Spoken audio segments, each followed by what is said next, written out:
Hello বন্ধুরা, সবাই কেমন আছো? আশা করি ভালো আছো, আমিও ভালো আছি। নিয়ে এসেছি একটা নতুন রেসিপি। দেখো, কড়াতে তেল দিয়ে দিয়েছি। ফোড়নে আমি আদা কুচি আর রসুন কুচি দিয়ে দিয়েছি। আদা আর রসুনটা হালকা ভাজা হয়ে গেলে আমি কেটে রেখেছি পেঁয়াজ, টমেটো, সেটাও দিয়ে দেবো। আর কাঁচা লঙ্কা দিয়ে দিয়েছি কেটে রাখা কাঁচা লঙ্কা, পেঁয়াজ আর টমেটো এরকম ছোটো ছোটো করে কেটে রেখেছি। আজকে আমি বানাচ্ছি চিকেন ভাজার জন্য আমি এসব ইউজ করেছি। আর আমি এখানে শুধু বনলেস চিকেন নিয়েছি। চিকেনগুলোকে এরকম ছোটো ছোটো পিস করে আমি এর মধ্যে ভিনিগার মাখিয়ে রেখে দিয়েছি, যাতে চিকেনটা একটু সফট হয়ে যায়। মশলাগুলো এখানে আমি অ্যাড করে দিয়েছি।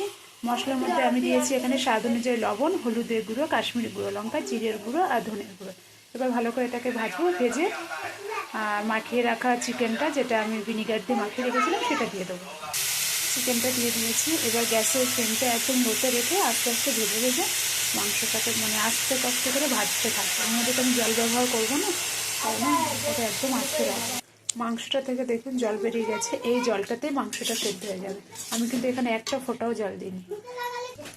চিকেন ভাজার রেসিপিটা আমার হয়ে গেছে। আমি এই যে জল দিইনি, এখানে এইভাবে করেছি মাখা। এই রেসিপিটা রুটি বা পরোটার সাথে খেয়ে দেবেন, খুব টেস্টি লাগে। রেসিপিটা যদি ভালো লেগে থাকে তাহলে একটা লাইক, শেয়ার, কমেন্ট আর সাবস্ক্রাইব করে দেবেন। থ্যাংক ইউ, বাই, আবার দেখা হবে।